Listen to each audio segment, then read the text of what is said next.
उनके अपने। बनारस के पक्का महल इलाके के इस घर में टिया और रिया के रोने की आवाजें सुन सुनकर आसपास के लोगों को भी चैन नहीं आ रहा था। ये समय भी तो ऐसा ही था। महामारी ने लोगों को मजबूर कर दिया था। वे चाहकर भी इन 8 साल की जुड़वा बहनों को गले लगाकर चुप नहीं करवा पा रहे थे। कोरोना देखते ही देखते इन बच्चियों का सब कुछ छीन ले गया था। दादा दादी, रामशरण और सुमन और टिया व रिया के मम्मी पापा सब एक एक करके कोरोना के शिकार होते गए थे। अब ये बच्चियां हर तरफ से अकेली थीं। कोई नहीं था जो इनके सिर पर हाथ रखता। पड़ोसी सावधानी बरतते हुए किसी तरह खाने के लिए कुछ दे जाते। शाम होते होते बच्चियां डरकर ऐसे रोती कि सुनने वालों के दिल दहल जाते। इन घरों की बनावट किसी बंद किले से कम न थी। घर का मुख्य दरवाजा बंद होते ही बाहर की दुनिया जैसे कट जाती।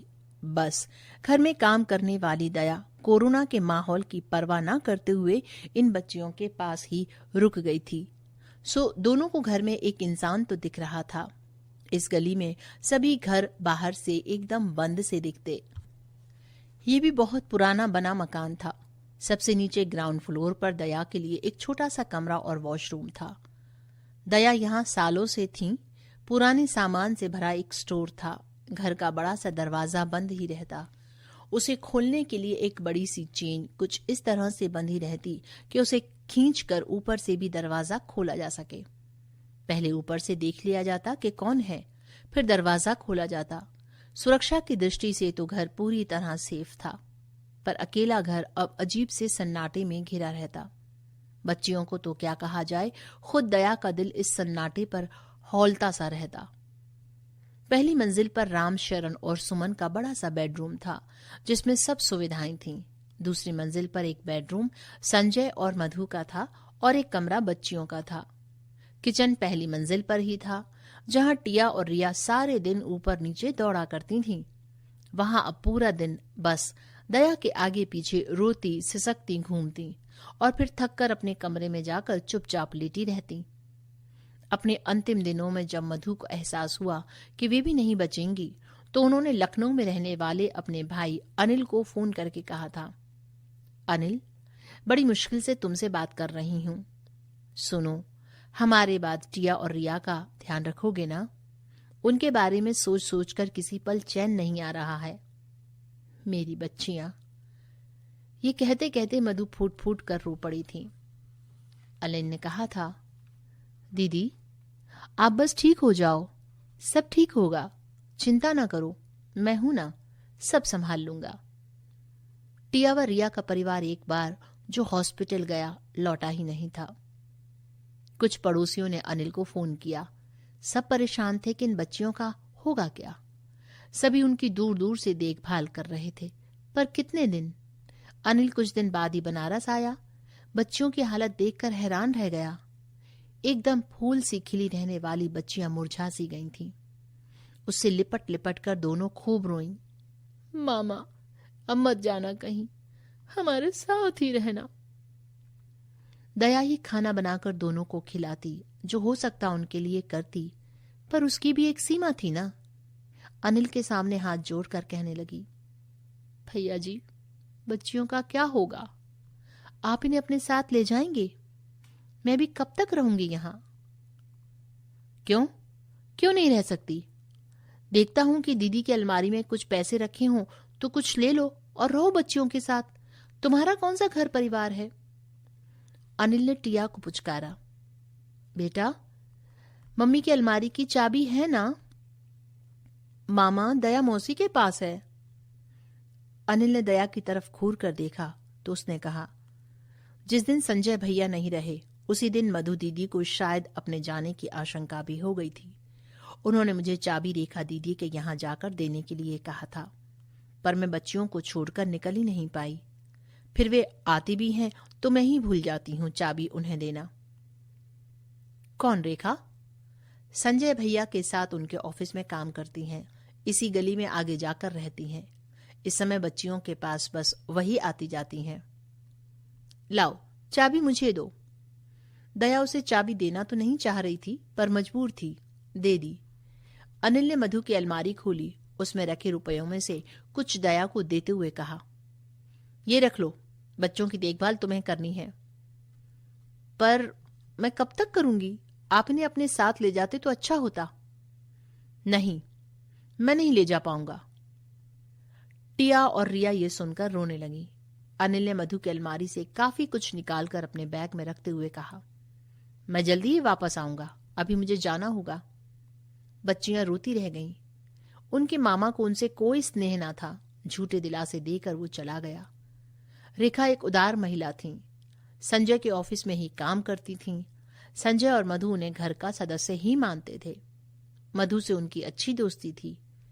अगले दिन रेखा टिया और रिया से मिलने आई तो उनके लिए काफी चीजें बनाकर लाई थीं। दोनों को उन्होंने अपने सीने से लगा लिया और रोने लगी। बड़ा नरम दिल था उनका। दोनों के बारे में सोच सोचकर उन्हें चैन न आता। क्या होगा इनका? दया स्थायी रूप से तो इनके साथ नहीं रह पाएगी, ये वे जानती थीं। कुछ समझ नहीं आ रहा था कि वे क्या करें। दया ने अनिल के बारे में बताया तो रेखा हैरान रह गई। अलमारी खोलकर देखा तो नाम की धनराशि छोड़कर अनिल सब ले गया था। उनका मन वितृष्णा से भर गया। इस स्थिति में भी जो इंसान बेईमानी से काम ले, लूटपाट कर जाए, वो इंसान है भी क्या? रात को वे टिया और रिया के सोने के बाद ही घर गईं। दया को इस बार रेखा बहुत कुछ समझा कर गईं। ये समय किसी पर भी विश्वास करने का नहीं था। बच्चियों के भविष्य की चिंता करते हुए उन्होंने उसी मोहल्ले में रहने वाले वकील जयदेव को अगले दिन ही फोन किया और बहुत देर तक उनसे इस बारे में बातें करती रहीं। 2 दिनों बाद ही जौनपुर में रहने वाली टिया व रिया की बुआ नीना आकर रोने कलपने लगी। हाय अभागिन बच्चियां, सब चला गयन। हमारा अम्मा, बाबूजी, भैया, भौजी सब चला गयन। इनकर का होए? सीने पर 2 हत्थड़ मार मार कर रोने का ऐसा नाटक किया कि बच्चियां डरकर ही रोने लगीं। दया ने कहा, दीदी अपने को संभालो, बच्चियां परेशान हो रही हैं। नहा धोकर खूब डटकर खाने के बाद नीना आराम से गहरी नींद सो गई तो दया ने रेखा को उनके आने के बारे में बता दिया। रेखा ने जो सोचा था उसकी तैयारी करने लगी। नीना सोकर उठी तो पहली मंजिल पर स्थित राम शरण और सुमन के कमरे में जाने लगी, जो उनकी मृत्यु के बाद अक्सर बंद ही रहता था। दया उसके पीछे पीछे जाने लगी तो नीना ने रुखाई से कहा, तू आपन काम करा, हमरे पीछे काहे आवत आहा? अपने अम्बा बाबूजी के कमरा मां का हम 2 मिनट बैठू नहीं सकत? दया बाहर चली गई पर उसने खिड़की की झिर्री से देखा नीना जल्दी जल्दी दिवंगत माता पिता की अलमारी खंगाल रही है। दया ने जल्दी से रेखा को फोन किया। रेखा ने जयदेव को फोन करके बात की और थोड़ी ही देर में बच्चियों के पास पहुंच गईं। नीना अभी तक अपने माता पिता की एक एक चीज खंगालने में लगी हुई थी। दया ने जाकर उन्हें बताया, दीदी, रेखा दीदी आई हैं। नीना पहले भी आने जाने पर रेखा से मिल चुकी थी। आते जाते उनसे जितनी भी बातें हुई थीं, रेखा से मन ही मन थोड़ी दूरी सी ही रखी थी। रेखा को देखकर जोर जोर से रोने लगी। हाय, हम अनाथ हो गए, सब चला गए। रेखा ने मन ही मन इस नाटक की सराहना की और कहा, जो हो गया लौटाया नहीं जा सकता, अब तो बच्चियों के भविष्य की चिंता करनी है। जयदेव भी आ गए थे। रेखा ने जयदेव की सलाह पर अपने 2 अच्छे पड़ोसियों को पूरी बात बताकर आने के लिए कह दिया था। वे भी समय से पहुंच गए थे। दया सबके लिए चाय बनाने चली गई। रेखा ने कहा, दीदी, आप बच्चियों को अपने साथ ले जाएंगी? आजकल तो ऑनलाइन क्लासेस चल रही हैं, कैसे कर पाएंगी टिया और रिया अपनी पढ़ाई? अभी भी सब छूट रहा है दोनों को। मैंने इनकी टीचर से बात तो की है, पर इन्हें एक परिवार चाहिए। दया सब कुछ तो नहीं कर पाएगी ना? नाना, बड़ी मुश्किल है हमरे साथ। हम बहुत बीमार रहे था। हम इनकार देखभाल ना कर पाओ। रेखा ने एक नजर उनके रिष्ट पुष्ट शरीर पर डाली और पूछ लिया, दीदी, क्या हुआ आपको?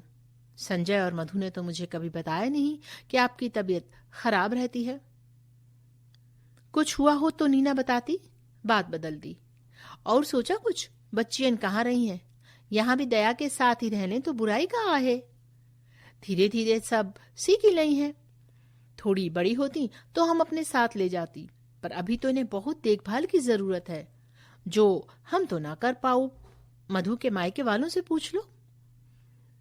रेखा ने अनिल को फोन मिला दिया और वीडियो कॉल पर उससे इस बारे में बात की।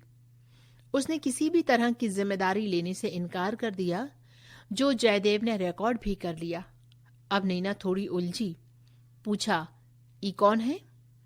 जयदेव जी हैं, वकील हैं, संजय के पड़ोसी भी हैं, और इस मामले में बच्चियों के लिए क्या बेहतर होगा, यही बात करने हम अभी आए हैं। जयदेव ने गंभीर स्वर में कहना शुरू किया, हमें पहले सारे सामान की सूची बनानी है, जिससे बच्चियों का हक कोई मार न ले जाए। जो भी सामान घर में है, बच्चियों का हक है उस पर। आप लोगों में से कोई भी बच्चियों की जिम्मेदारी लेने को तैयार नहीं है, तो मैं इस समय टिया और रिया से ही पूछ लेता हूं कि वे किसके साथ रहना चाहती हैं। कहकर उन्होंने दया से कहा, बच्चियों को बुला दो दया बहन। बच्चियां सीधे आते ही आदतन रेखा से सट कर बैठ गईं। जयदेव ने पूछा, बेटा आप ही बताओ, आप किसके साथ रहना चाहती हो? अकेले तो न रह पाओगी ना बेटा? टिया और रिया ने एक दूसरे का मुंह देखा, झुककर एक दूसरे के कान में कुछ कहा और रेखा से चिपट गईं। एक साथ बोली, रेखा आंटी के साथ रहना है। रेखा ने भाव विभोर होकर दोनों को सीने से चिपटा लिया। आंसू बह निकले। मेरी बच्चियां, हाँ, मेरे साथ ही रहेंगी। नीना के चेहरे पर बला टलने वाले भाव आए और झेपती हुई वो मुस्कुरा दी। पड़ोसी रोहित और सुधा ने भी उठकर बच्चियों के सिर पर हाथ रखते हुए कहा, हाँ, रेखा आंटी के साथ रहना, और हम भी हैं ही, तुम हमारा ही परिवार हो अब बेटे। बच्चियां बहुत दिन बाद मुस्कुराई थीं। दया ने अपनी आंखें पूंछी। जयदेव ने कहा, कानूनी प्रक्रिया तो मैं संभाल ही लूंगा, अब कोई चिंता नहीं। पहले जरा आज ही हम सारे सामान की एक एक लिस्ट बना लें। फिर नीना की तरफ देखते हुए पूछ लिया, अभी आपने किसी की अलमारी से कुछ लिया तो नहीं है ना? ना, मैं तो अपने माँ पिताजी की एक एक चीज उनकी याद में देख रही थी। काफी सामान संभाल कर रखा है अम्मा ने। पता नहीं कितना सोना चांदी रखा है अम्मा ने। कबहू बताओ भाई नहीं किहिन। लालच से भरा स्वर सबको दुखी कर गया। ये समय ऐसा था कि सिर्फ बच्चियों के बारे में सोचा जाना चाहिए था, पर बच्चियों के मामा और बुआ को घर में रखे रुपए पैसे और कीमती सामान में ज्यादा रुचि है, ये बात सबका दिल दुखा गई थी। वहीं देखा कि निस्वार्थ दोस्ती और स्नेह से भरे दिल पर सबको गर्व हो आया। जयदेव ने वहीं बैठे बैठे अपना काम शुरू किया और रोहित व सुधा रेखा और दया के साथ मिलकर अब एक एक सामान एक फाइल में नोट करते जा रहे थे। बच्चियां दया से पूछ रही थीं, मौसी, यहाँ अब आप अकेली रहोगी? नहीं, मैं भी गांव जाऊंगी, वहां मेरा घर है। जब भी तुम कहोगी वापस आ जाऊंगी और बीच बीच में तुमसे मिलने आती भी रहूंगी। मौसी, अब रात को अकेला भी नहीं सोना पड़ेगा ना हमें? हाँ मेरी बच्चियों, अब कोई डर की बात नहीं, हिम्मत रखना। कहकर दया ने उनके सिर पर प्यार भरा हाथ रखा और दुखी मासूम से चेहरे चूम लिए। टिया और रिया रेखा के पीछे पीछे घूम रही थीं। जीवन भर नन्हे हाथों के स्पर्श को तरसा मन जैसे नजरों ही नजरों में उन पर स्नेह लुटा रहा था। रेखा निसंतान थीं। पति की मृत्यु कुछ साल पहले हो गई थी। आज बच्चियों को अपने साथ साथ चलते देख, उनके मुस्कुराते चेहरे देख दिल को ऐसी ठंडक सी मिली थी जिसे वे किसी को भी समझा नहीं सकती थीं। और इस तरह से ये कहानी यहीं समाप्त होती है।